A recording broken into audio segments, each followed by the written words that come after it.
princípio, Deus tem uma palavra para o seu coração. 14 horas 44 minutinhos. Quero aproveitar esse tempo oportuno para dizer para você que Davi foi um homem segundo o coração de Deus. É tremendo isso, porque uma coisa é você ser uma pessoa segundo o coração do homem, outra coisa é ser alguém segundo o coração de Deus. Deus disse que achei Davi, homem segundo o meu coração, segundo a vontade, um homem que possuía um grande temor a Deus, que era um verdadeiro adorador e que não fazia nada sem a orientação divina. A Bíblia diz que Davi fora escolhido por Deus ainda bem jovem, quando era pastor de ovelhas.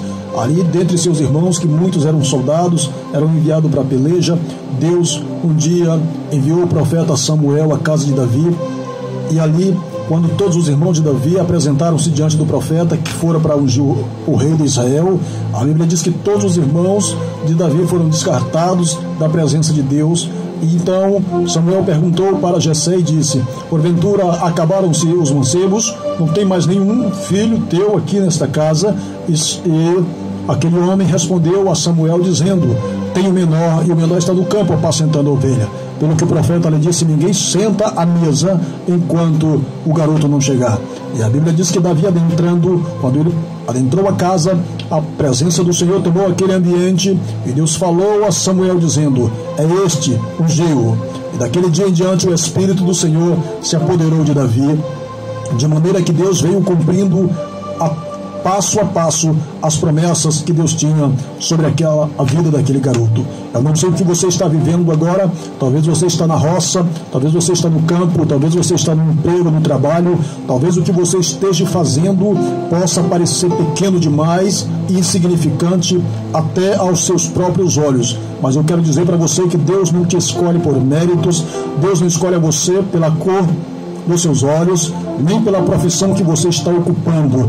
Deus escolhe segundo o seu propósito. A Bíblia diz que na casa de Deus existem diversos tipos de vasos, e assim como um oleiro ou alguém que utiliza os vasos, um utensílio para fins próprios, assim também Deus usa o homem conforme o seu querer e a sua necessidade, cada um para o momento oportuno. Por isso, não te angustie aonde você está, porque aonde você está, Deus colocou você aí. Deus está permitindo você andar por esse caminho aí, exatamente para que tudo que você esteja passando venha contribuir para o teu fortalecimento. A Bíblia diz que tudo contribui para o bem daquele que ama a Deus, daquele que é chamado segundo o seu propósito. Não tenha pressa, continua no propósito, continua diante da presença de Deus, porque quem exalta o homem é Deus. Ele é o Senhor que diz: é Ele que levanta do monturo necessitado e o coloca assentado no meio dos príncipes. Davi estava no campo apacentando ovelha. O que é para você, meu irmão. O que é para você, minha irmã.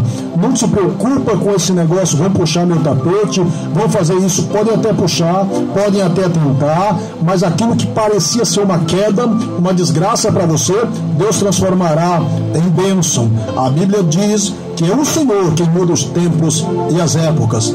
Deus tem uma palavra para o seu coração nesta tarde. Quem sabe Deus está falando com uma mulher agora, quem sabe o Senhor está falando com um homem agora. Eu não sei o que você está vivenciando, mas aquieta o teu coração e não te precipite, porque quando você começa a tomar suas próprias atitudes, achando que vai resolver, mais embaraçado você fica. E eu digo isso por experiência de causa, irmão. Muito bem, Davi então chega a ser rei de Israel, e mesmo sendo rei, a peleja não acaba. É uma grande besteira da parte humana pensar que os problemas vão se acabar. Jesus disse: no mundo tereis aflições. É isso aí, irmão. Enquanto nós estivermos aqui nesta terra, as lutas serão contínuas. Quem sabe você não era formado e você pensou assim: eu tenho que batalhar, tenho que fazer uma faculdade, e você estudou, ralou bastante e conseguiu terminar, concluir. Aí você disse, passou para a segunda etapa: agora eu tenho que conseguir um emprego. Quando eu conseguir um emprego, os problemas estarão resolvidos. Pois bem, você conseguiu um emprego e os problemas ainda não foram resolvidos. Quer dizer, alguns foram, mas surgiram outros e até piores. Você disse, não, eu preciso mudar de posição, eu preciso alcançar um patamar mais elevado. Se eu alcançar um patamar mais elevado, então a perseguição será menor. Então eu estarei estabilizado. Que nada, você granjeou a posição, mas a luta continuou. As perseguições se levantaram, as lutas foram novas. Deixa eu dizer uma coisa para você: cada cargo que você ocupar, cada função que você ocupar, não importa se você trabalha limpando o quintal, não importa se você é um executivo, não importa se você é um professor, não importa se você é um legislador, se você ocupa um parlamento, não importa a posição social que você ocupa, aonde você estiver, a luta estará presente ali, as fadigas estarão presentes ali, farão parte. A cada etapa da sua vida, a cada degrau que você subir, terão desafios novos a serem enfrentados. Mas o mais interessante de tudo isso é que Jesus disse: tenha um bom ânimo. Aqui está, irmão. Bom ânimo significa esperança aqui, tá?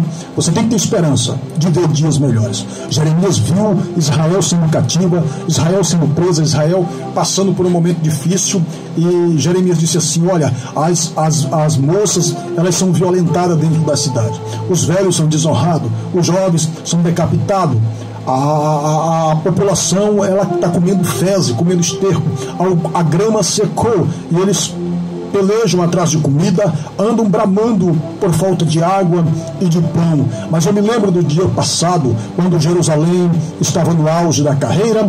Ele está dizendo, e eu trago isso à memória, por isso tenho esperança. Esperança de quê, querido?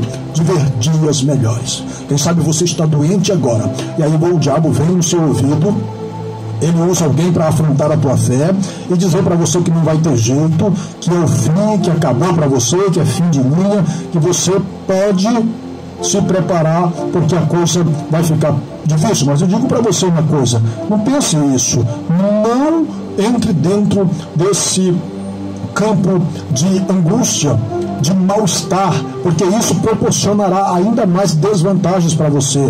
Quando você está feliz, o teu próprio corpo produz uma substância que fortalece o teu sistema imunológico, diz os médicos. Então, a Bíblia diz que a alegria do Senhor é nossa força, irmão. Então, por mais que você esteja triste, há momento de tristeza mesmo, há momento de choro, há momento de confronto, de pensamentos. Isso é comum, isso é normal. Jesus passou por isso. Ele disse: vem aqui, eu preciso que alguém ore comigo. Levou 3 discípulos, ele disse que estava angustiado. Quer dizer, ele estava angustiado. Tem coisa que a gente está, mas estar não é ser. Estar é uma situação que a qualquer momento você pode sair dela e a coisa fica boa para você, tá certo, querido? Então eu digo para você, tenha esperança, não perde a tua esperança. Bom, o Salmo 23 que nós lemos diz que o Senhor é meu pastor, nada me faltará. Faz deitar em verdes pastos, guia mansamente as águas tranquilas. Isso aqui está falando de bênção. Isso aqui está falando de proteção, de bonança, de cuidado, de zelo que Deus tem para conosco. Mas o mais interessante é no versículo seguinte, quando Davi, rei de Israel, ele diz assim: ainda que eu andasse pelo vale da sombra da morte. É aqui que muita gente tropeça, quando pensa que vai apenas caminhar por pasto verdejante, quando pensa que vai simplesmente ser levado a mananciais de água tranquila, que vai receber uma mesa preparada, e não fita os olhos no que diz o salmista Davi quando ele menciona que ainda que ele andasse pelo vale da sombra da morte. Irmão, ser servo de Deus não significa que você não vai passar por lutas. Ser servo de Deus não significa que você... Não, pelo contrário, muitas lutas virão, e até piores do que quando você não era crente. Mas eu digo a você uma coisa, o que diz lá no finalzinho, lá, olha: ele prepara uma mesa perante mim, na presença dos meus inimigos, e unge a minha cabeça com óleo, meu cálice transborda. Quem sabe você está andando por esse vale da sombra da morte.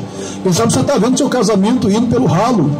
Quem sabe você já está perdendo a esperança de ver a sua saúde restaurada.